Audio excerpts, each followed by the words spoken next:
저는 오늘 이 알리야, 유대인들의 기환이라고 부르는 알리야를 이제 설명하면서 은혜를 받고자 하는데, 한번 합시다. 알리야. 이 알리야라는 말은 위로 올라간다 그런 뜻인데, 위가 어디냐? 예루살렘을 말합니다. 예루살렘을 향해 올라간다. 그게 바로 알리야라고 하는데요. 지금은 이제 유대인의 기환. 근데 유대인의 기환은 한 번 있었던 게 아니죠. 그래서 창세기부터 계속해서 요한계시록까지 그 알리야가 이루어지고 있는데, 어떻게 알리야가 이루어졌고, 그 알리야가 이루어질 때 그 피비린내 나는 냄새가 있었고 화약 냄새가 났습니다.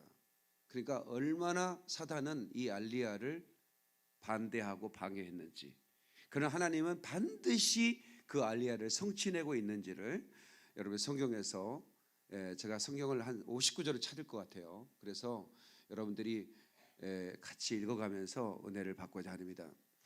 예루살렘은 세계에서 가장 오래된 도시죠. 2차례 완전 파괴를 경험했고 23차례 포위당했으며 52번 공격받았고 44차례 점령과 탈환을 당했던 정말 평화의 도시지만 그 이름에 걸맞지 않게 분쟁의 도시이기도 합니다. 예루살렘이라고 부릅니다. 한번 합시다. 예루살렘. 홀리 시티죠. 샬렘이란 말은 샬롬에서 나왔고, 샬롬이란 말은 평화란 말입니다. 평강이란 말이죠. 그런데 이것은 창세기에 등장합니다. 창세기 14장 18절에 보면 샬레맘 멜기세덱, 그 멜기세덱은 예수 그리스도를 말합니다. 그래서 이 예루살렘은 이 세계의 중심입니다. 이사야도 그렇게 말했죠. 세계의 중앙은 예루살렘이다, 이렇게 말하고 있습니다. 그럼 왜 이 도시에 전 세계가 주목하고 있고, 성경은 계속해서 창세기부터 계시록까지, 창세기의 살렘 왕부터 시작해서 요한계시록 20장 새 예루살렘까지 예루살렘을 계속 말하고 있는가? 그것을 여러분이 정확하게 알 때 성경이 완전히 열려지는 것입니다. 왜 그토록 예루살렘으로 올라가라고 하나님 말하고 있는가? 여러분, 에덴 동산이 어디 있었을까요? 하늘에 있었을까요? 이 지구에 있었을까요? 물론 이 지구에 있었죠. 그러면 그 지구 어딘가에 에덴 동산이 있었을 텐데, 그러면 그 에덴 동산은 어디였을까요? 추측해 봐야 되지 않겠습니까?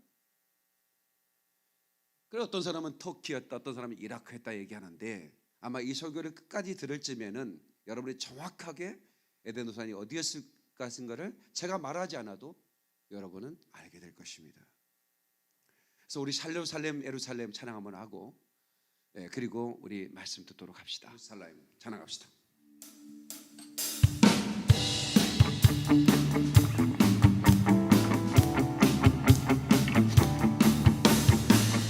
Shalom, Yerushalayim.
속에 평화가 있을지어다. 아멘. 은혜가 있을지어다. 아멘. 아멘. 자, 그러면 이 알리야가 여러분들이 다 카운트를 쉬어야 돼. 몇 번의 알리야가 있었는지. 예. 이 알리야, 하나님이 예루살렘으로 하나님이 이렇게 부르시는 거예요. 올라가는 거예요. 첫 번째 알리야는 창세기 나오는데 아브라함을 부르시죠. 그 전에 제가 설명을 드려야 할 일이 있습니다. 뭐냐면 창세기 2장을 한번 보겠습니다. 창세기 2장 7절로 8절 한번 보겠습니다. 창세기니까 금방 찾을 수 있겠죠. 여호와 하나님이 땅의 흙으로 사람을 지으시고 생기를 그 코에 불어넣으시니 사람이 생령이 되니라. 여호와 하나님이 동방의 에덴에 동산을 창설하시고 그 지으신 사람을 거기 두시니라. 아멘. 아멘. 에덴을 창설했죠. 동방을 말합니다. 동방은 바로 이스라엘 또 뭐 터키 뭐 이쪽에 있는 지역을 동방이라고 얘기하죠.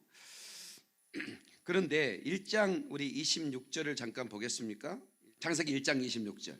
하나님이 이르시되 우리 형상을 따라 우리의 모양대로 우리가 사람을 만들고 그들로 바다의 물고기와 하늘의 새와 가축과 온 땅과 땅에 기는 모든 것을 다스리게 하자 하시고 계속해서 하나님이 자기 형상 곧 하나님의 형상대로 사람을 창조하시되 남자와 여자를 창조하시고 하나님이 그들에게 복을 주시며 하나님이 그들에게 이르시되 생육하고 번성하여 땅에 충만하라. 땅을 정복하라. 바다의 물고기와 하늘의 새와 땅에 움직이는 모든 생물을 다스리라 하시니라. 아멘.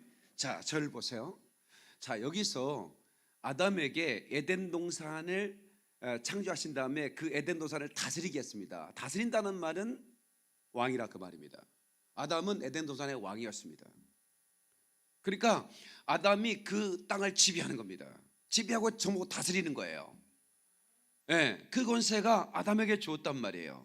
그런데 그 동산 가운데 사탄이 뱀을 이용해서 아담과 하와를 이제 유혹하죠. 이제 여기서부터 불행이 시작되는 겁니다. 그러니까 뱀은 햇뱀 곧 사단이라고 그랬죠. 햇뱀, 에덴 동산에 나타났던 햇뱀은 사단입니다. 그 뱀이 하와에게 접근해서 모든 것을 다 다스리라는 거예요. 그런데 단 하나만 범하지 말라는 겁니다. 선악을 알게 하는 나무의 씨가를 먹지 말라. 모든 나무를 다 먹어도 돼. 다 먹어도 돼. 근데 단 하나만 먹지 마. 선악을 하는 씨가를 먹지 말라고 하나님 말씀해 주셨는데 마귀는 그것을 범하도록 유혹하고 아담과 하와는 그걸 먹어버리고 말았습니다. 그래서 베드로 후서 2장 13절에 진자는 이긴 자의 족이다 그랬어요. 다 같이 진자는 이긴 자의 족이다. 그래서 사탄에게 하나님은 세상 임금을 임명한 적이 없어요. 그런데 사탄은 세상 임금이 돼 있어요. 왜 그랬어요? 아담에게서 그것을 뺏어버린 겁니다. 원래 아담이 왕이었어요. 그런데 진자는 이긴 자의 종이기 때문에 사단의 종이 돼버린 것이죠. 그리고 사단은 세상의 임금이 돼버린 것입니다.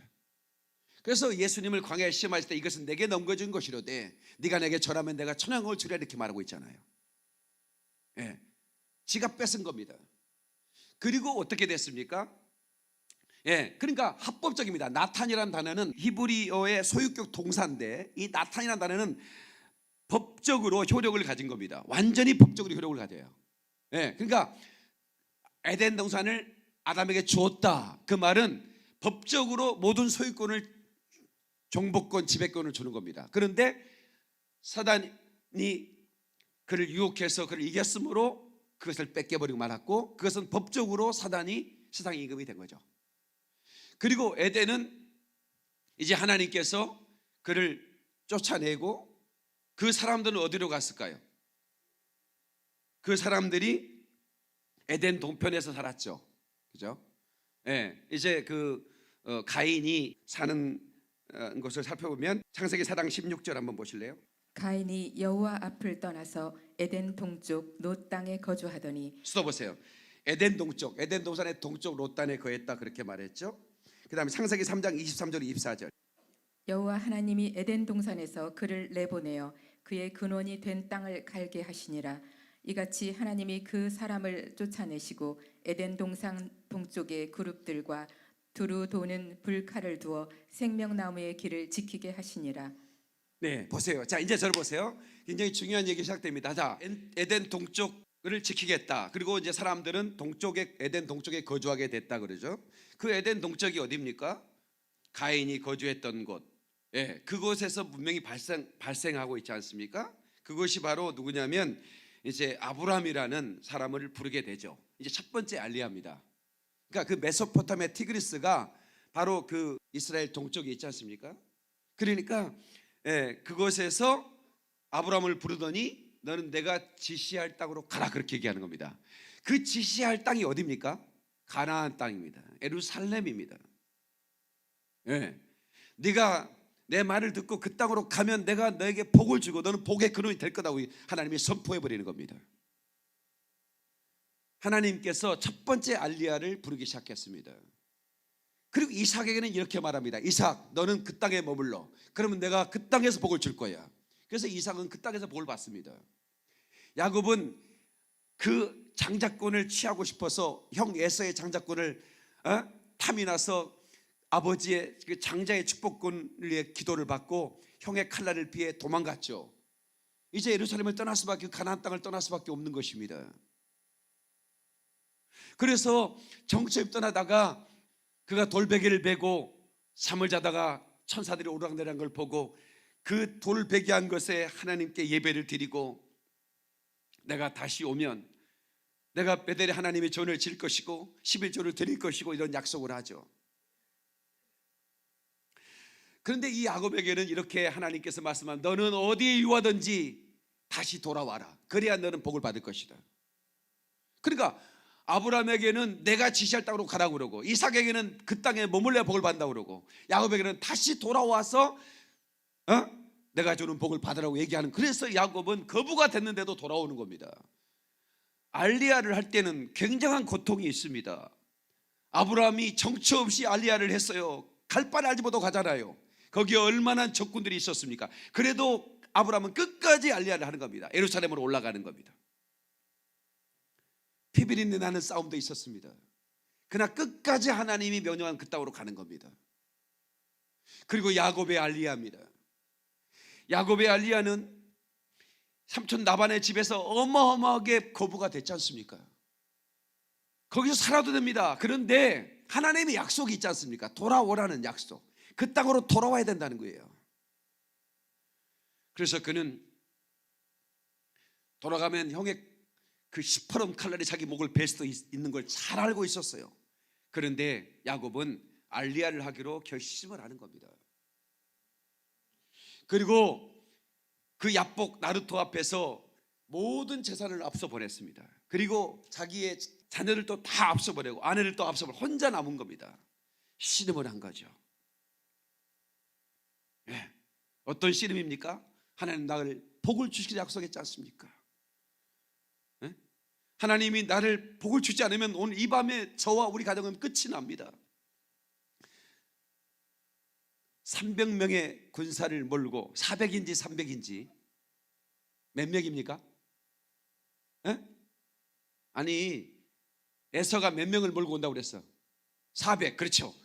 우리 권사님 대단하네. 역시 사로운 소준이 있어. 뭘 물어보면 사로운서 대답을 해야 돼. 헌신예배니까.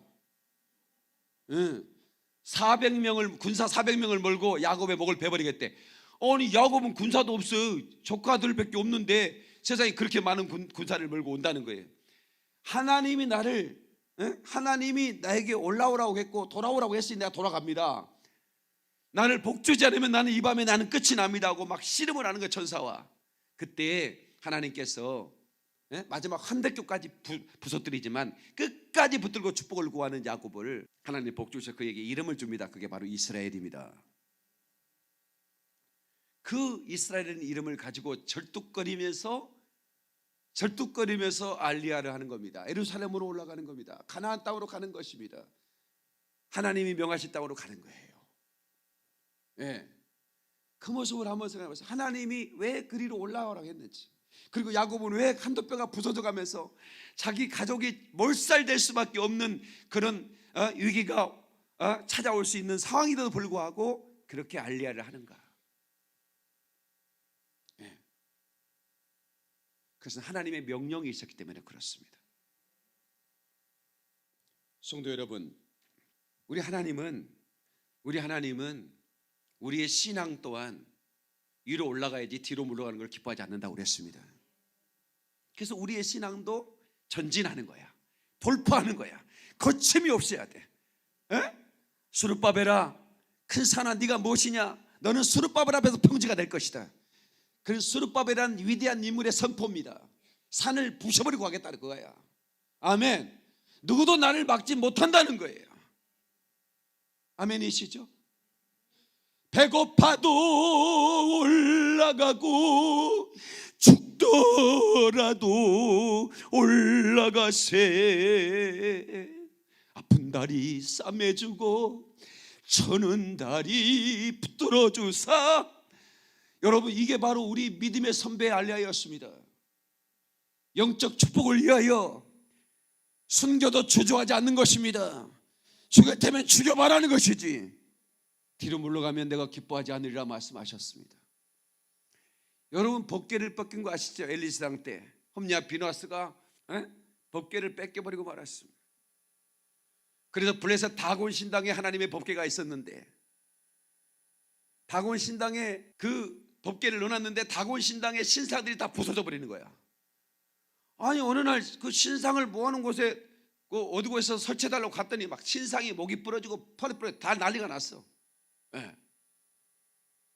그래서 이게 왜 이런 일이 벌어져? 그리고 나서 거기에 막 재앙들이 일어나는 거야. 그래서 이제 거기에 고관들이 야야야야, 우리가 뺏어온 저 법궤 때문에 재앙이 일어난 것 같다. 보내자. 무슨 소리 하는 거냐? 우리 신이 큰 신인데. 이런 싸움이 벌어졌습니다. 그런 쟁론 끝에 새끼난 암소 2마리를 수레에 만들고 그 뒤에 법궤를 실어놓고 베세메스 언덕에 올라가게 하자. 그래서 뒤쪽에 송아지가 우는데 뒤를 돌아보지 않고 그대로 앞으로 가면 이건 하나님이 주신 재앙이니 법궤를 돌려보내야 되고, 만약에 송아지 울음소리를 듣고 그 암소들이 머무르거리면 그것은 하나님으로 인한 재앙이 아니니까 우리 법궤 돌려주지 말자, 이런 얘기가 나온 거죠. 그래서 이것은 하나의 소의 알리야였죠. 그래서 뒤에서 어린 송아지가 울어대는 것입니다. 매 하고 울어요. 염소 소리 같은가? 어떻게? 아니야. 여러분들이 잘 몰라서 그래. 염소 소리밖에 안 들어봐요. 여러분 소를 키워봐야 알지. 진짜 제가 소리한 똑같이 소리를 냅니다. 매. 소가 그렇게 웁니다. 그러면 이제 암소는 왜냐하면 내가 이제 아버지가 이제 소 구름마 싣고 밭에 가면 내가 애안간에 송아지 못 나오도록 막아요. 송아지가 막 나오려고 그래. 막 막아. 그리고 얼른 문을 잠가. 그러면 이제 뒤에 송아지는 힘이 없으니까 안에서 매. 그러면 이제 우리 아버지는 이리야. 그리고 이제 소를 이제 구름마를 끌고 가죠. 그러면 이 송아지 소리가 계속 들리잖아요. 그러면 모 꼬기 소리입니다. 꼬기 소리야. 모 하면 들어. 안 가. 아버지가 때려도 안 가. 그게 바로 소의 본능입니다. 그렇게 법궤를 실어놓고 소 한 마리도 아닙니다. 2마리, 2개 다 새끼 낳은 소야. 가라 했는데 쫙 가는 거야. 뒤에서 송아지가 울기 시작합니다.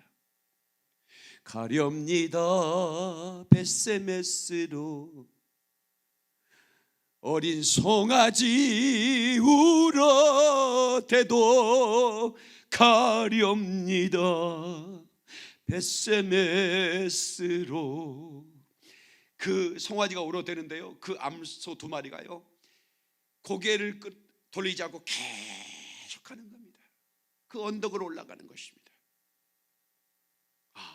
하나님이 우리를 치신 재앙이었구나 하고 그 법궤를 그대로 돌려보냅니다. 여러분, 우리의 삶이 그래야 되는 것입니다. 하나님이 우리를 부르셨고 하나님이 하나님의 비전을 보여주시고 가라고 하면 가야 되는 것입니다.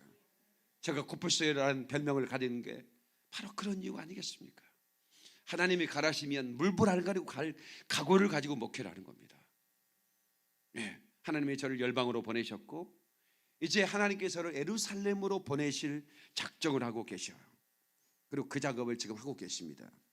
그래서 여러분들에게 왜 박 목사님이 갑자기 이스라엘을 품고 또 그 이스라엘에 대한 이스라엘 회복의 메시지를 계속 전하는가? 그것은 저와 여러분이 함께 비전을 공유하면 이것이 성공할 수 있기 때문에 그렇습니다. 여러분, 고토로 돌아오는데, 그러니까 오늘날도 21세기에 알리야가 있는데, 여러분 1945년이죠. 1948년이에요, 45년이요. 1948년. 1948년도에 그들이 고토로 돌아오는데 불과 10년, 10년 안에, 그 알리야가 있기 전 10년 만에 600만 명이 죽었다는 거 아십니까?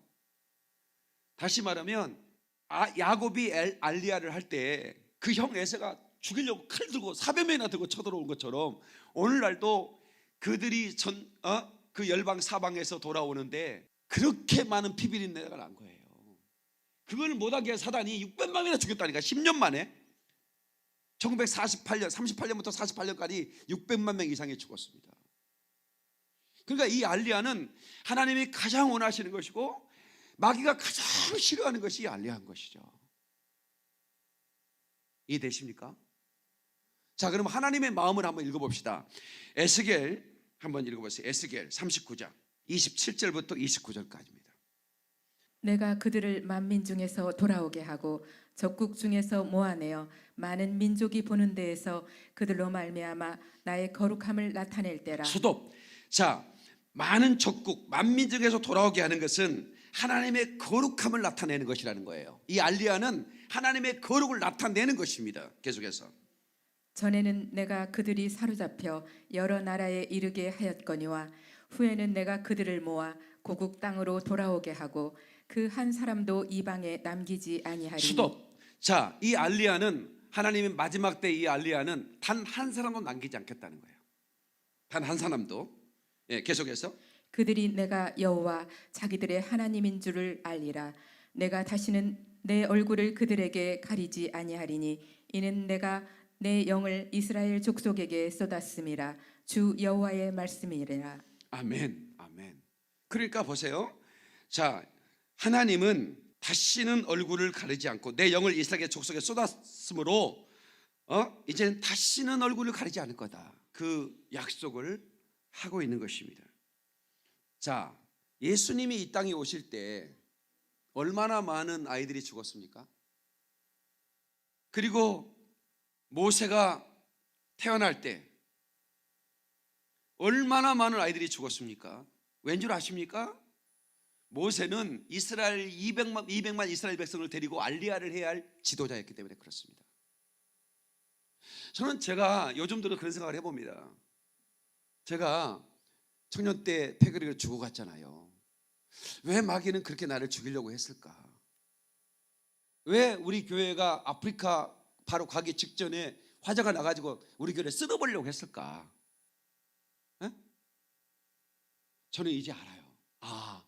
박영민 목사가 이제 우리 전 세계를 다니면서 유대인들을 돕고 이 알리야를 사역을 하고 그리고 예수님의 재림을 준비할 이놈을 죽여야 되겠구나 하는 악한 마귀의 계계를 내가 알게 됐어요. 그렇구나. 그런데 하나님의 전략은 절대로 실패함이 없는 겁니다. 그러니까 히브리 남자아이를 다 죽여도 모세는 살아남잖아요. 아니, 오히려 바로의 공주가 그를 키워. 그리고 모든 리더십 교육을 받게 하고 그리고 광야로 보내서 끝끝내 그 모세를 통해서 200만, 들어갈 때는 몇십 명 안 됐어요. 12아들들 자녀들이 해봐야 몇십 명 안 돼.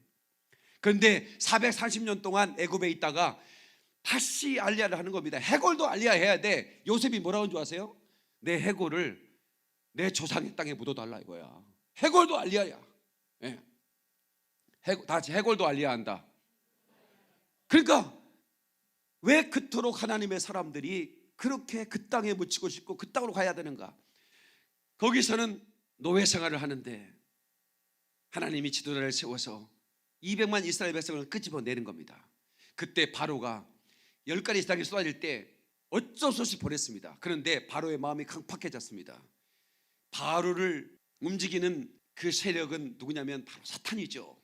그 마귀가 아예 알리야하는 유대인 전체를 절멸시킬, 아예 아예 지구상에 싹 없애버릴 그런 계획을 세우고 전차단을 군단을 몰고 가는 겁니다. 애굽의 최고의 정예 부대입니다. 여러분 보세요. 그럼 어떻게 됩니까? 그런데 놀라운 건 하나님이 홍해를 열어가지고 그를 다 마른 땅을 걷게 한 다음에 오히려 그 마귀의 그 사주를 받은 바로의 군대는 다 홍해에 수장되고 말았습니다. 그러니까 이 하나님의 약속, 단 한 사람도 남기지 않고 알리야를 시키겠다는 거예요. 그러나 알리야는 사단이 가장 싫어하는 것이기 때문에 피비린내 나고 화약 냄새가 막 진동하는 것입니다. 출애굽의 알리야가 세 번째 알리야인 것입니다. 출애굽 후에 하나님께서는 이스라엘을 제사장 나라로 세우셔서 온 열방의 영혼들을 위해 하나님 앞에 제사를 드리게 합니다. 아까 우리 김양수 목사님이 무당을 늘 따라다니, 나는 전에 무당인 줄 알았는데 그게 아니래. 무당을 따라다녔었대. 간증을 처음에 들을 때 본인이 무당이셨다 이런 얘기 내가 들어가지고 그런가 했더니 자세히 들으니까 그게 아니었더라고. 나중에 제가 들어보니까. 근데 너무나 제사하는 것들이 그 이렇게 구약에 나오는 성경을 읽어보니까 아주 비슷해. 양이고 돼지만 바뀌었어.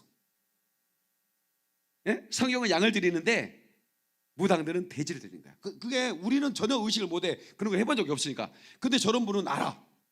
일본 가보면요, 신사에 너무 놀라. 어떻게 신사가 저렇게 유대인의 그 하나님께 제사하는 법과 똑같은가 말이야. 여기 지금 일본 선교사들이 세 분 와 계시잖아요. 선교사들이 놀라는 거예요. 일본 신사 가봐가지고. 에? 마귀는 창조는 없습니다. 흉내를 그렇게 냅니다. 왜 여러분 차에다 북어 두 마리 넣는 줄 아세요? 차 정비하시는 분이 저한테 와서 그런 얘기 하는 거예요.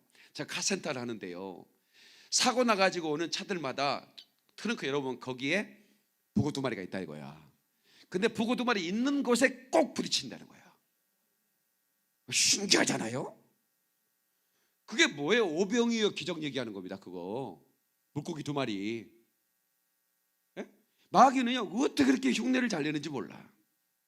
그 다음에 네 번째 알리야는 BC 597년 바벨론 포로의 기한입니다. 바벨론 포로. 예. 에레미야서 12장 14절을 보겠습니다.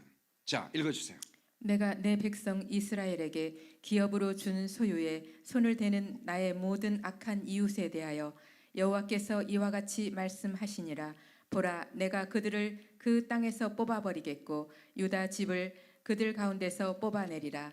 내가 그들을 뽑아낸 후에 내가 돌이켜 그들을 불쌍히 여겨서 각 사람을 그들의 기업으로 각 사람을 그 땅으로 다시 인도하리니 그들이 내 백성의 도를 부지런히 배우며 살아있는 여호와라는 내 이름으로 맹세하기를 자기들이 내 백성을 가리켜 바알로 맹세하게 한 것 같이 하면 그들이 내 백성 가운데서 세움을 입으려니와. 아멘. 자, 스톱. 자, 이건 뽑아내겠다는 거예요. 예, 하나님께서 반드시 그 나라를 뽑아내겠다. 그리고 그 땅으로 다시 인도하겠다고 말씀했죠. 자, 에레미야 25장. 에레미야 25장 11절 12절. 이 모든 땅이 폐허가 되어 놀랄 일이 될 것이며 이 민족들은 70년 동안 바벨론의 왕을 섬기리라. 여호와의 말씀이니라. 70년이 끝나면 내가 바벨론의 왕과 그의 나라와 갈대아인의 땅을 그 죄악으로 말미암아 벌하여 영원히 폐허가 되게 하되. 아멘. 자, 보세요. 자, 절 봐. 자, 여기서 땅이 폐허가 돼서 70년 동안 유대 민족이 바벨론 왕을 섬길 거다고 그랬죠. 그리고 70년이 끝나면 바벨론 왕과 그의 나라와 갈대아인의 땅을 제약으로 말미암아 벌하고 그 땅이 폐허가 될 거다. 그리고 돌아올 거다고 얘기하는 겁니다. 하나님께서 알리야를 시키겠다는 거예요. 그런데 이걸 누가 읽었냐면 다니엘이 읽은 겁니다. 바벨론 포로로 간 지 70년인데 70년 뒤면 돌아가네? 이걸 본 거야. 예레미야서를 읽게 된 거죠. 70년 뒤에는 돌아가네. 그래서 기도를 한 겁니다. 하나님, 이 민족을 알리하게 해주십시오. 한 사람도 빠짐없이 돌아가게 해주십시오. 기도를 하는 겁니다. 그 21일 그 기도 아니겠습니까? 그런데 느부갓네살이 죽고 그리고 갑자기 페르시아가 바벨론을 부셔버리고 고레스라는 그런 왕이, 근데 이 고레스라는 왕이 돌려버려 알리야 시킬 거라고 하는 것이 또 선지자가 얘기하는 겁니다. 그러니까 그걸 가지고 고레스한테 와서 왕이시여 보십시오.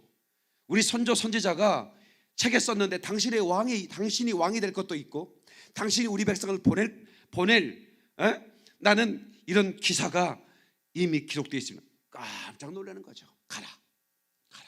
네가 믿는 하나님이 너희를 보낸다니 내가 보내야지. 그러면서 스룹바벨, 그 다음에 에스라, 그리고 느헤미야가 3차로 귀환하는데 약 12만 명쯤이 이제 그렇게 1차, 2차, 3차로 나눠서 귀환을 하게 되는 것입니다. 여러분, 그러니까 하나님은 어디에 있든지 반드시 돌아오게 만들어요. 어디로? 이스라엘로. 어디로? 예루살렘으로. 그들은 전 세계 유대인들이 이제 우리나라는 많이 거하지 않지만 전 세계 유대인들은 회당을 짓습니다. 시나고그라고 하는 회당을 짓는데 회당을 짓 때 예루살렘을 향하여 문을 내죠. 모든 나라 회당들은 예루살렘을 향합니다. 그리고 그들의 꿈은 뭐예요? 알리야입니다. 내가 곧으로 돌아갈 것이다. 근데 아직 1400만 명이 유대인인데 650만 명 돌아왔고 아직 절반 이상이 알리야하지 못했습니다. 러시아의 북방에 유대인들이 많이 있는데 돈이 없어서 못 가는 사람도 많습니다. 미국의 유대인들은 거기에 그 전 세계 그런 자본들을 다 가지고 있고 빌딩 소유하기 때문에 알리야가 쉽지 않죠. 그러나 하나님은 단 한 사람도 남기지 않고 보낼 것이라고 약속했습니다. 그래서 유대인들을 알리야를 돕는 사람들이 많이 생겼습니다. 그 나라 가서 유대인들 찾아가서 보내는 거야. 근데 요즘 유대인 귀환법이죠. 유대인 귀환법이라 알리야법이 있는데 과거에는 그 피 검사를 해서 유대인의 그 DNA가 있으면 무조건 알리야를 받아줬는데 지금은 이스라엘 정부에서 당신은 예수와를 믿습니까? 이 질문을 꼭 합니다. 예수와가 그 사람들이 말하는 예수죠. 네, 저는 예수를 믿습니다. 예수와를 믿습니다. 그러면 너 당신은 유대인으로 살아갈 수가 없습니다. 받지를 않습니다. 저는 나타나우가 지금 이스라엘의 총리인데 하나님께서 아마 총리를 바꿔서라도 이 알리야가 예수를 믿는 알리야들도 거침없이 돌아올 수 있도록 아마 법을 바꿔주시라고 합니다. 저는 그렇게 믿습니다. 그 다음에 5번째 알리야가 있는데 그게 바로 역사를 두 동강 내는 사건이 있었던 알리야입니다. 그게 뭐냐면 하나님이 사람의 몸, 육신을 입고 이 땅에 오신 알리야입니다. 예수님이 직접 오신 거예요. 어디에? 그 땅에 오신 겁니다. 근데 그 땅에 예수님이 올 때도 헤롯이 어떻게 했습니까? 헤롯이 2세 이하의 아이를 다 죽여버렸습니다. 그러니까 예수님의 알리야를 사단은 그렇게 싫어했던 것이죠. 완전히 막 피비린내 나는 아이들의 통곡 소리가 계속 들렸습니다. 자, 마태복음 2장 13절 보겠습니다.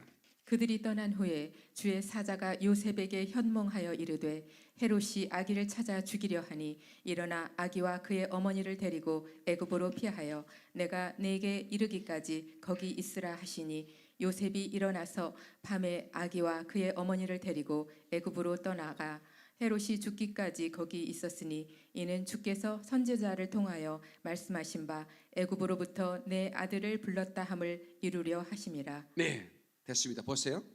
그러니까 헤롯이 이제 동방박사에게 속았다는 얘기를 듣고 아기에게 경배하고 내게 오시면 내가 그 유대인의 왕으로 오신 분에게 나도 경배하겠어. 속으로는 죽여버리라 이렇게 했죠.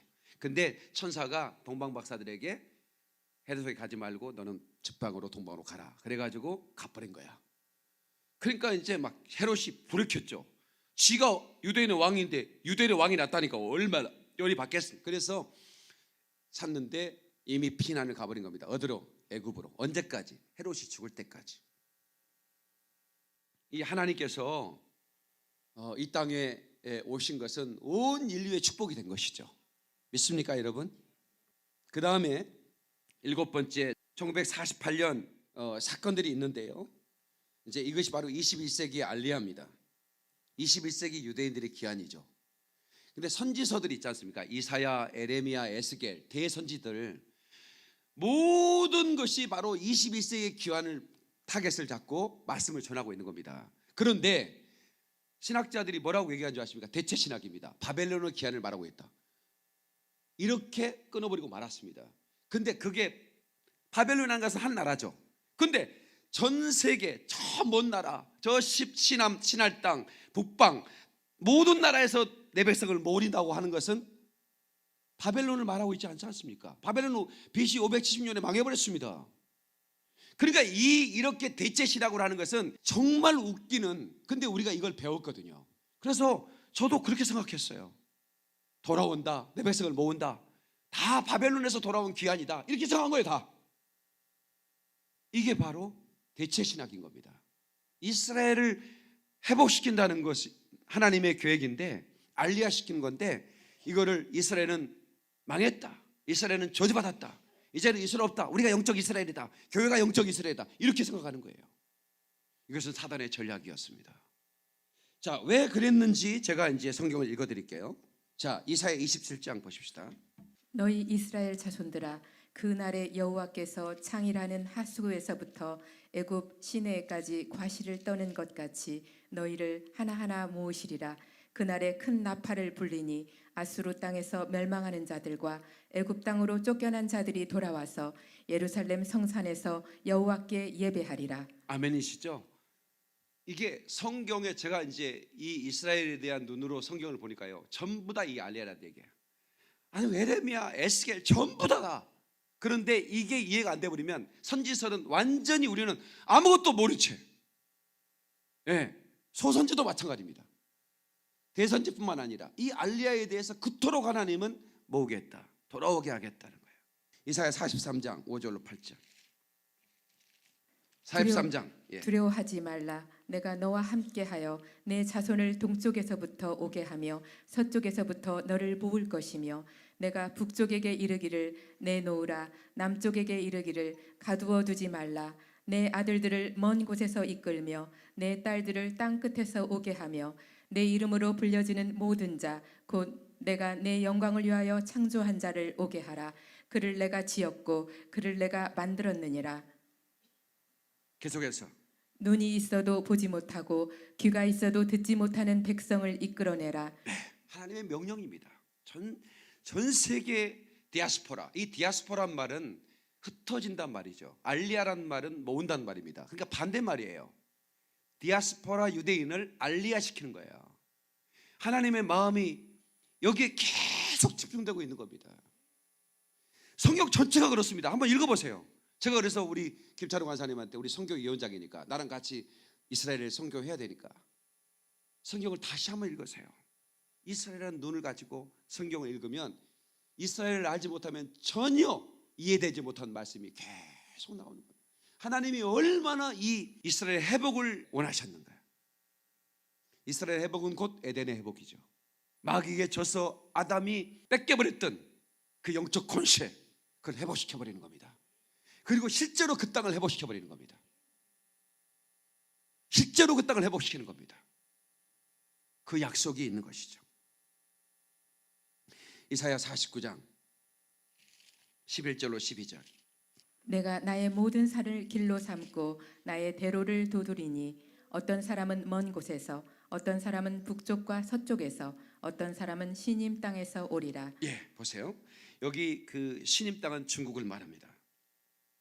먼 곳에서, 또 어떤 사람은 북쪽과 서쪽에서. 한 나라 바벨론에서 온다면 한쪽에서만 와야지 어떻게 이런 동서남북에서 오냐고. 먼 나라 가까운, 어떻게 이런 말이 나오느냐고 해요. 중국은 바벨론과 전혀 상관이 없는 나라인데. 그러니까 이런 해석은 정말로 원수들에게 속는 해석인 것입니다. 이걸 바로 대체 신학이라고 그러는 거예요. 이스라엘을 교회로 대체했다는 거죠. 이스라엘은 없다, 교회가 이스라엘이다. 이게 대체 신학입니다. 그러니까 성경이 가려져, 눈이 가려져 안 보이는 겁니다. 그러니까 계시록이 안 풀리는 겁니다. 너무나 쉬운데 하나도 안 풀리는 겁니다. 왜냐하면 이스라엘을 교회로 보려고 하니까. 그러니까 이단들이 득실거리면서 자기가 이스라엘이라고 하면서 14만 4천 얘기하고 천년하고 얘기하면서 완전히 이단 처지가 돼버린 거예요. 마귀의 전략에 넘어간 겁니다. 이사야 46장 10절로 12절. 내가 시초부터 종말을 알리며 아직 이루지 아니한 일을 옛적부터 보이고 이르기를 나의 뜻을 설 것이며 내가 나의 모든 기뻐하는 것을 이루리라 하였노라. 내가 동쪽에서 사나운 날짐승을 부르며 먼 나라에서 나의 뜻을 이룰 사람을 부를 것이라. 내가 말하였은즉 반드시 이룰 것이요 계획하였은즉 반드시 시행하리라. 수도 보세요. 세상의 중앙은 예루살렘이라고 그랬죠. 거기에 정확하게 이도를 대면 동쪽이 바로 대한민국입니다. 동쪽. 내가 동쪽에서 사나운 날짐승을 부르며 먼 나라에서 동쪽 끝에서 나의 뜻을 이룰 사람을 부를 것이라. 나는 이 사람이 나라고 하는 것이 그렇게 감격스러울 수밖에 없어요. 여러분이라는 게 그렇게 감격스럽잖아요. 왜 나만 감격스럽습니까? 이사야가 그토록 애언한 먼 동쪽 끝에 사람을 부를 텐데 그 사람을 불러서 어떻게? 나의 뜻을 이룰 것이다. 무슨 뜻입니까? 알리야를 하도록 이스라엘 백성들이 어떻게 해요? 메시아가 예수인 것을 알게 하도록 하기 위해서 동쪽 끝에 사람을 부를 텐데 그렇게 선지자들이 예언했던 그 사람이 마지막 주자, 예수의 재림 직전에 마지막 주자인 저와 여러분들을 쓰셔서 그 사역을 한다니 나는 얼마나 가슴이 벅차겠습니까, 여러분? 그래서 제가 오늘 서울에서 잠시 이 알리야 얘기 하면서 내가 그 회개 헌금을 이렇게 드려서 이스라엘의 회개의 집, 기도의 집을 하나 만들고 싶다, 이런 마음을 사실은 최근에 하나님 내게 말씀해 주셨어요.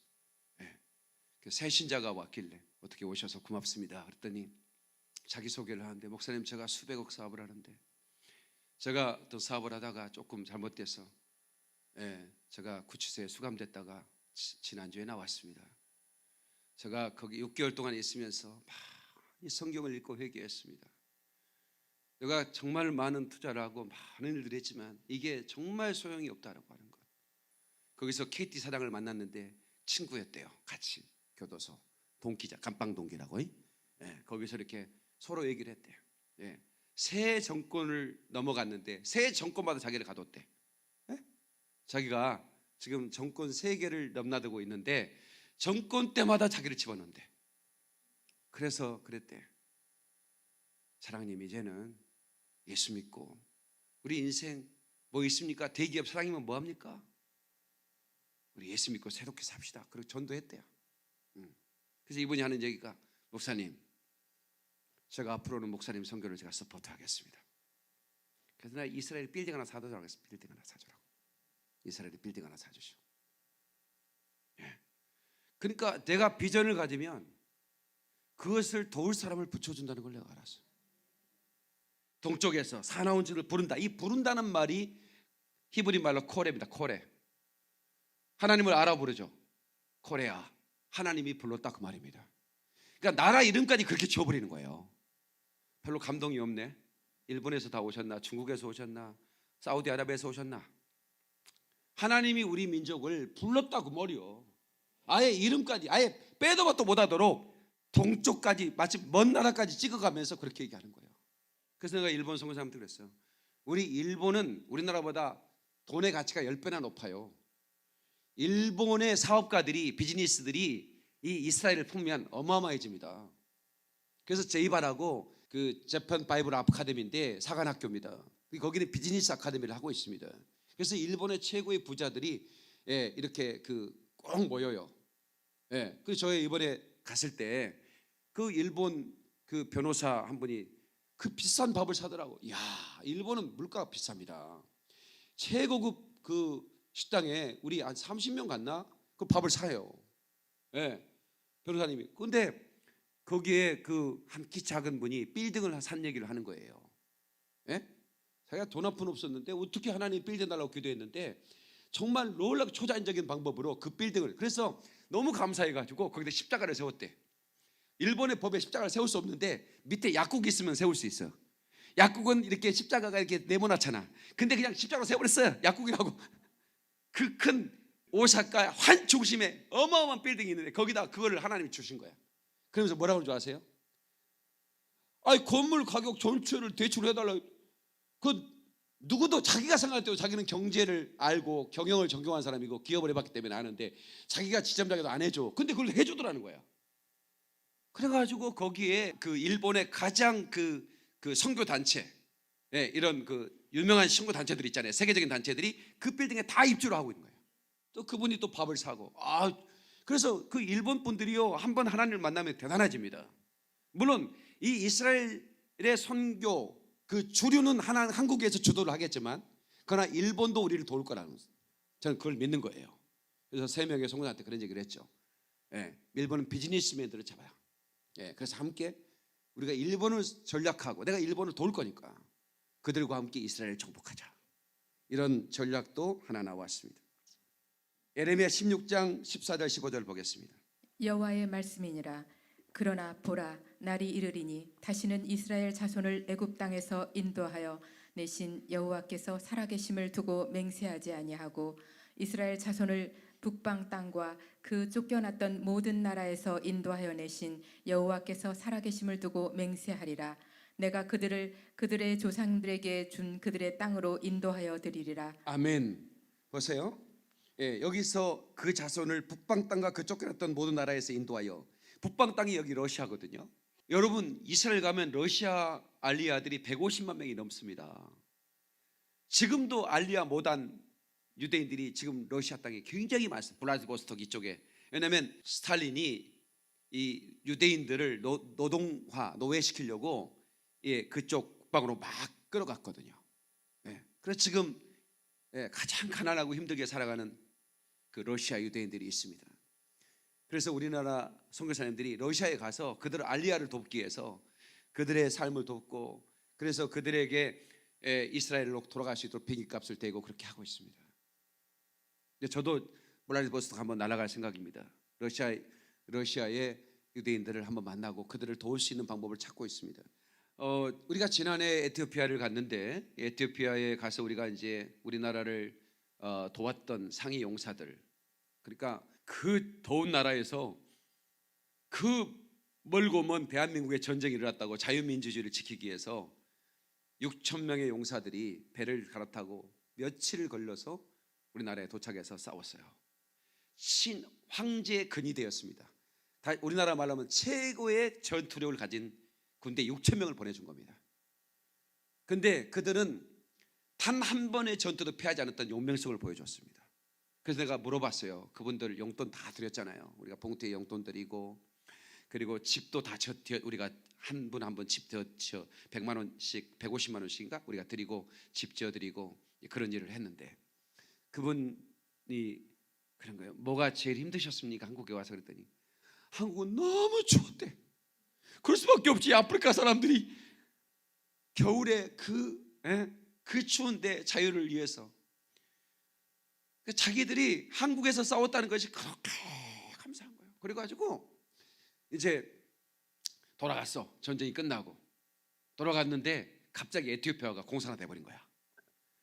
그래가지고 공산주의 정부가 너희들 대한민국 와서 우리 편하고 싸웠지. 그래가지고 그 군인들을 전부 다 직업 박탈시키고 내쫓고 막 자녀를 핍박하고 이래가지고 다 그렇게 살아가는 거예요. 우리 자유 대한민국을 위해 싸워준 것 때문에 이 사람들이 처절한 고통을 당한 거예요. 에티오피아에 가서 깜짝 놀란 게 흑인 중 세계적인 미녀 미남들이 다 거기에 있는 거야. 얼마나 예쁜지 몰라요.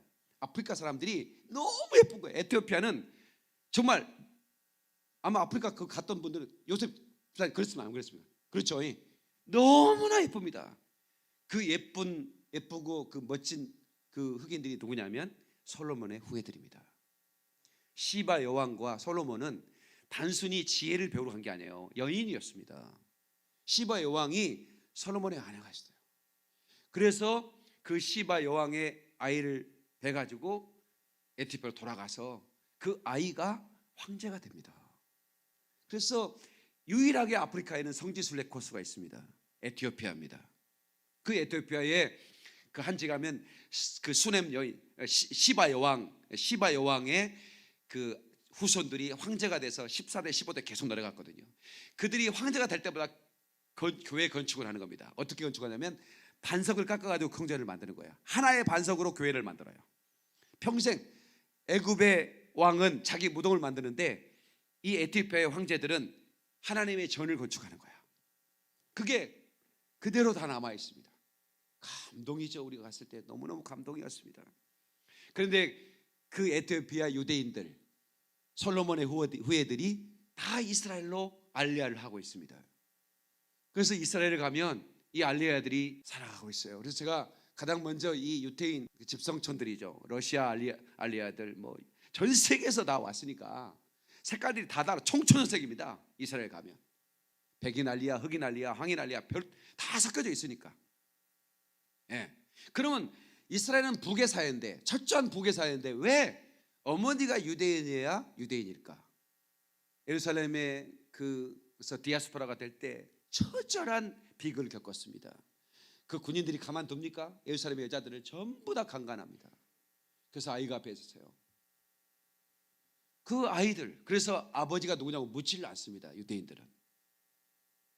네. 어머니가 유대인이면 유대인인 겁니다.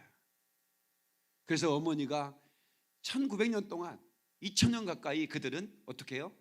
그들의 히브리 신앙을, 하나님을 섬기는 유일 신앙을 계속 전하는 겁니다. 그래서 나라가 없어져. 그래서 에스겔 37장은 뼈의 한상이 나오잖아요. 마른 뼈의 한상. 마른 뼈의 한상은 이스라엘이 살아날 것을 얘기하는 겁니다. 우리는 마른 뼈 한상이 뭐냐? 그래서 우리는 설교하죠. 나도 그렇게 설교했고, 마른 뼈 한상을 보십시오. 죽은 마른 뼈로 살아날 수 있습니다. 지금 여러분의 영혼이 죽어서도 살아날 수 있습니다. 이렇게 설교하죠. 뭐 틀렸다는 얘기는 아닙니다. 그러나 이 설교는 정확하게 이스라엘이 살아날 것을 얘기하고 있는 겁니다. 이미 뼈가 돼서 말라버렸어요. 그런데 살아날 거라고 얘기하잖아요. 돌아올 거라는 겁니다. 그런데 살아났어, 안 살아났어요? 이스라엘이 살아났어, 안 살아났어? 살아났죠. 뼈들이 붙고 살이 붙었죠. 거기까지입니다. 지금은 거기까지야. 살이 붙고 뼈만 붙었어. 아직 생기는 안 들어갔습니다. 들어가고 있는 중입니다. 이해되세요? 알리야를 했어요. 그러나 전통 유대인들을 중심으로 아직도 메시아 예수와를 거부하고 있는 겁니다. 근데 그때 뭐라고, 인자야 그 뼈들에게 생기를 불어넣으라고 그래. 그 생기를 불어넣을 자가 누굽니까? 저와 여러분인 것입니다. 예수의 생명을 불어넣어야 됩니다. 그래야 바루카바 베세 마도나이를 노래하는 겁니다. 찬송하리로다 유대인의 왕으로 오시는 이여. 이 노래를 부를 때 내가 이 땅에 재림하겠다는 겁니다. 사탄은 그 노래가 나오지 못하도록, 하필이면 종교교역자 마틴 루터가 유대인과 그 거짓말이라는 책을 써가지고 히틀러가 그 책을 인쇄해서 독일군들에게 유대인들은 사진을 찍어 죽여라, 어린아이도 죽여라 이래가지고 양심의 턱들만 가책이 없이 600명을 사살해버리고 말았어요. 그리고 죽이면서 예수님을 찬양하는 겁니다. 마틴 루터요, 지금 이 장면을 보십니까? 당신이 명령하였던 그 일을 이제야 수행하고 있습니다. 하늘에서 기뻐하소서. 그리고 죽이는 겁니다. 그리고 예수님 찬양하는 겁니다. 유대인들은 피가 거꾸로 솟는 거죠. 십자가만 생각하면, 예수만 생각하면, 교회만 생각하면. 저들의 입에서 절대로 예수하라는 얘기가 나올 수 없어요. 절대로 십자가 나오지 마. 절대로 교회라는 얘기는. 그래서 여러분, 이스라엘에 지금 35,000명가량이 예수와를 메시아로 영접했는데 그들이 공동체가 있습니다. 그래서 그들을 메시아닉 주라고 부릅니다. 교회라는 말을 쓰지는 않습니다. 예수 그리스도를 메시아로 모시는 공동체라는 뜻입니다. 사단이 얼마나 강교한지 제가 이 계시록을 설교하면서 정말 너무나 이 사단의 간교, 이 알리야를 막으려고 하는 처절한 사단의 계교와 하나님의 내가 계획에 반드시 이루겠다는 하나님의 그 작정과 실천 실행이 이 부딪힐 때 반드시 하나님이 성공하는 것을 제가 본 거죠. 그러니까 여러분 절대로 낙심하지 마세요. 여러분은 성공할 수밖에 없습니다. 여러분요, 하나님은 반드시 승리하잖아요. 반드시 이김을 주십니다. 여러분, 교회라는 이름에 하나님이 뜻을 더하셨습니다. 음부의 권세가 이 교회를 이기지 못하리라. 결국은 교회는 승리합니다. 교회는 승리하리, 이런 노래 있잖아. 반드시 승리합니다. 여러분이 막 넘어지고 깨지고 산산이 부서지고 죽은 거 상관없어. 반드시 여러분이 이겨. 반드시 승리해. 왜냐하면 하나님은 절대로 실패하지 않으니까. 아멘이시죠? 이사야 60장 8절로 9절 봅시다. 저 구름같이 비둘기같이 그 보금자리로 날아가는 것 같이 날아오는 자들이 누구냐? 스톱! 지금 보세요. 성경에 이사야가 비행기를 타고 알리야를 하는 유대인들의 모습을 보는 겁니다. 예? 비둘기처럼 날아온다는 거예요. 그때 당시에 비행기가 없었을 때인데 이사야가 비행기처럼 생긴 비둘기처럼 생긴 멜처가 날아가는 거예요. 고토로 돌아가는 거예요. 누구를 싣고? 알리야 유대인을 싣고. 그게 바로 이사야가 보는 것입니다. 예? 보금자리로 하나님이 준비한 그 고토, 그 예루살렘으로 날아가는 걸 보고 있는 거예요. 계속해서 곧 섬들이 나를 앙망하고 다시스의 배들이 먼저 이르되 먼 곳에서 내 자손과 그들의 은금을 아울러 싣고 와서 내 하나님 여호와의 이름에 드리려 하며 이스라엘의 거룩한 이에게 드리려 하는 자들이라. 이는 내가 너를 영화롭게 하였음이라. 예, 스톱. 그러니까 여러분, 이 하나님을 영화롭게 하는 게 무엇이냐? 유대인들을 고토로 돌아가게 하는 거예요. 그게 거룩한 일이라고 말하고 있잖아요. 하나님을 영화롭게 하는 거예요. 하나님의 마음이 예루살렘에 있습니다. 하나님의 시선이 거기에 있어요. 그래서 그렇게 사단은 알리야를 막고 있고 예수님께서는 반드시 그 약속을 이루고 있지 않습니까? 이 민족이 전쟁 후에 거지가 됐는데 이 나라를 이렇게 경제로 번성하게 한 이유가 뭡니까? 얼마든지 우리는 마음만 먹으면 전 세계 있는 유대인들을 다 돌려버릴 수 있는 경제를 또 가지고 있습니다. 이 나라가 그렇습니다. 하나님은 더 번성케 할 것입니다. 아멘이시죠? 어떤 모습으로 오느냐? 에레미야 31장 7절로 9절. 여호와께서 이와 같이 말씀하시니라. 너희는 여러 민족의 앞에 서서 야곱을 위하여 기뻐 외치라. 너희는 전파하며 찬양하며 말하라. 여호와여, 주의 백성 이스라엘의 남은 자를 구원하소서 하라. 보라, 나는 그들을 북쪽 땅에서 인도하며 땅 끝에서부터 모으리라. 그들 중에는 맹인과 다리 저는 사람과 잉태한 여인과 해산하는 여인이 함께 있으며 큰 무리를 이루어 이곳으로 돌아오리라. 그들이 울며 돌아오리니 나의 인도함을 받고 간구할 때에 내가 그들을 넘어지지 아니하고 물 있는 계곡의 곧은 길로 가게 하리라. 나는 이스라엘의 아버지요 에브라임은 나의 장자니라. 자세를 보세요. 이게요, 지금 막 여기 보세요. 장애인들, 맹인과 다리 저는 사람, 잉태한 여인, 해산하는 여인, 비행기 안에서 막 해산하고 똑같 이 성경 그대로 알리하는 유대인들이 막 비행기 와서 해산하고 어떤 사람은 비행기 내리면서 막 절고 있고 지팡이 들고 막 이렇게 오고, 그게 이 여기에 기록된 그대로 이스라엘이 알리야가 지금도 진행되고 있다고 하는 것입니다. 놀랍지 않습니까? 저에게 여기 김포에 있는 권운영 사모님이라는 분이 저에게 선물을 보냈습니다. 이스라엘에 대한 책, 그리고 우리 안희정 이스라엘 날아가서 전 세계에서 오신 이스라엘 사역하는 목사님들이 호텔을 빌려서 컨퍼런스를 하는데 40일 동안 통역을 하고 그랬어요. 그냥 여행도 안 해. 이스라엘을 몇 번을 갔는데 통역을 100개는 안 가봤대. 다른 데는 안 가봤대. 그냥 호텔에서 계속 통역만 하는 거야. 그런데 놀라운, 그 전 세계 사람이 이스라엘 위한 기도를 하고 회복을 위해서 막 기도하고 기도 제목을 놓고 전 세계를 놓고 기도하는데 너무나 놀라운, 이스라엘 간 분들은 꼭 놀라운 한 가지의 축복들을 받고 온다는 거야. 근데 우리 안희정은, 그래 당신은 어떤 축복을 받았어? 그랬더니 이스라엘에서 자기가 놀라운 체험을 했대. 일본어, 아랍어, 프랑스어, 영어하고 한국어를 하니까 여러 가지 말이 다 들려지고 해석이 되고, 그 예배하는 동안에 여기저기 통역 박스가 전 세계 나라 통역을 하니까 전 세계 120개 통역을 쫙 박스에 들어가 통역을 하고 있고 여기 두고 있는데 다 들리는 거야. 그런 놀라운 체험을 했대. 심지어는 아랍어가 읽어진대. 아랍어 책이. 그런 축복을 받아. 한국에 오니까 아랍어는 모르겠더래. 신기한, 이스라엘에 있으면 그게 들려지고. 근데 이런 놀라운 그런 역사. 그래서 제가 이제 생각을 해봤어요. 이스라엘 가면 한가지 축복을 받는다고? 뭐야? 나도 갔었는데.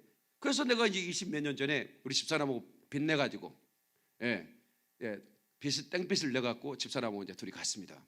그래가지고 갔다 와서 56개월 갚았습니다. 카드 할부를 해가지고. 몇 개월 갚았다고? 56개월 20만 원씩 갚았습니다. 네. 어떤 사람은 집을 팔아왔어요. 아니, 전세를 빼가지고 왔어요. 목사님 가족 7명이 왔는데 목사님, 사모님, 어머님, 부부, 아들들 둘, 셋, 제 기억에 몇 명? 7명인가 그렇게 왔어.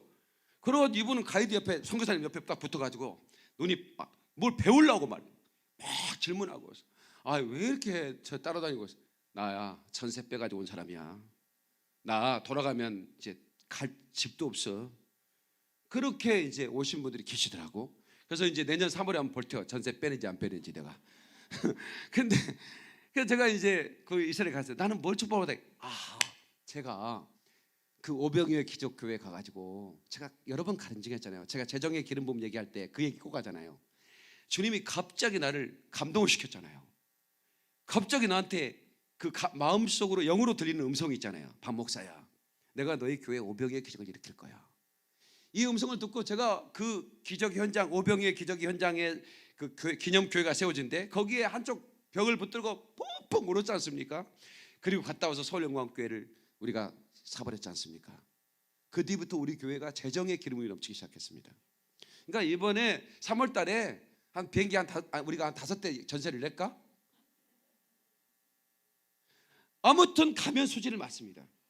하나님이, 그러니까 거기 가서 예배 드리는데 지금까지 우리 교회도 뜨겁게 은혜롭잖아요. 그냥 일반적인 예배가 아니라 완전히 하나님이 운행하는 느낌을 전 세계 사람이 모여서 예배를 하는데 그런 임재가 없대요.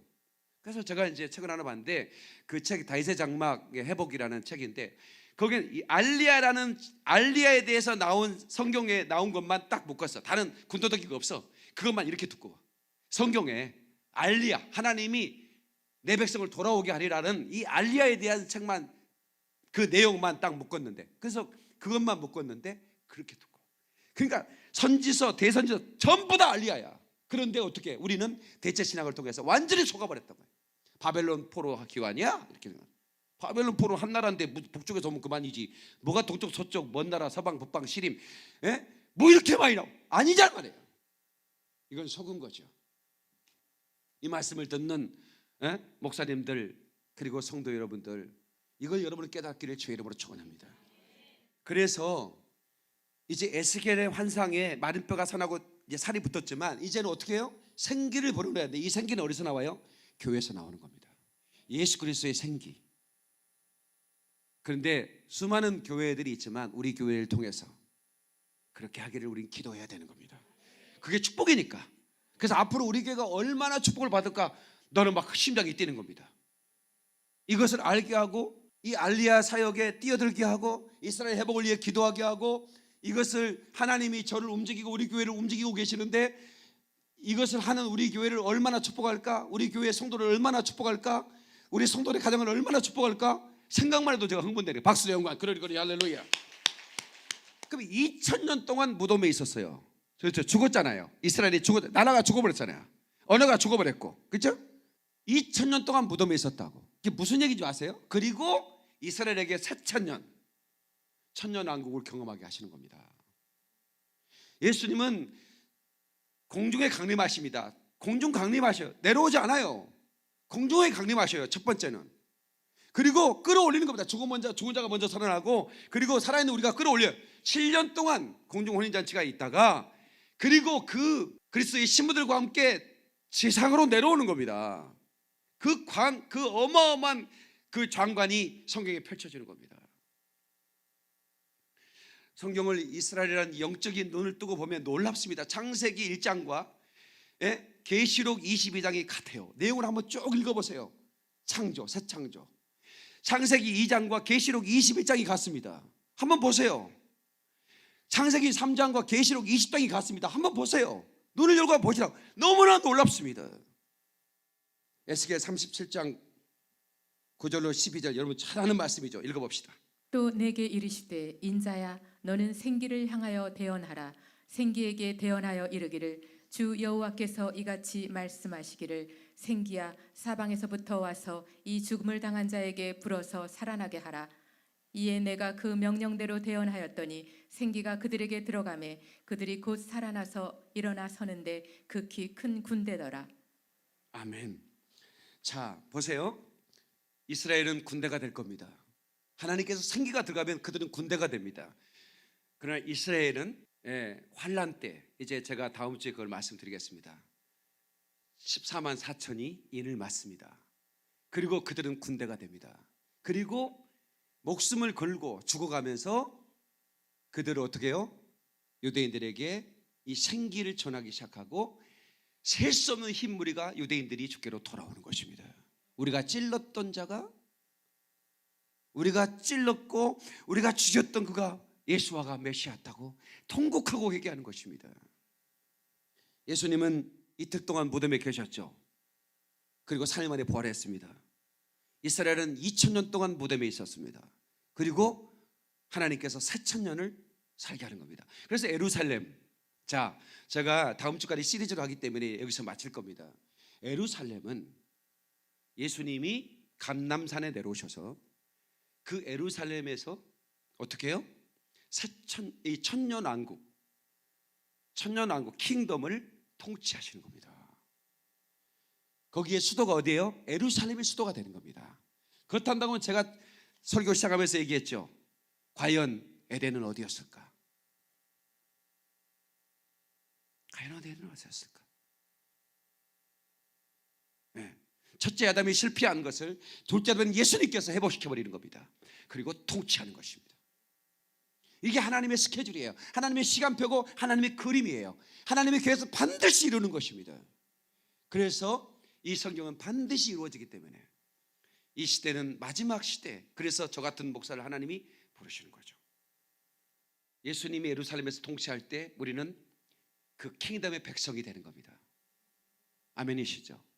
그러면 우리는 예루살렘으로 올라가는 거예요. 그러니까 어차피 예수님이 통치할 때는 우리가 올라가게 되겠습니다. 먼저 가보는 게 좋지 않을까?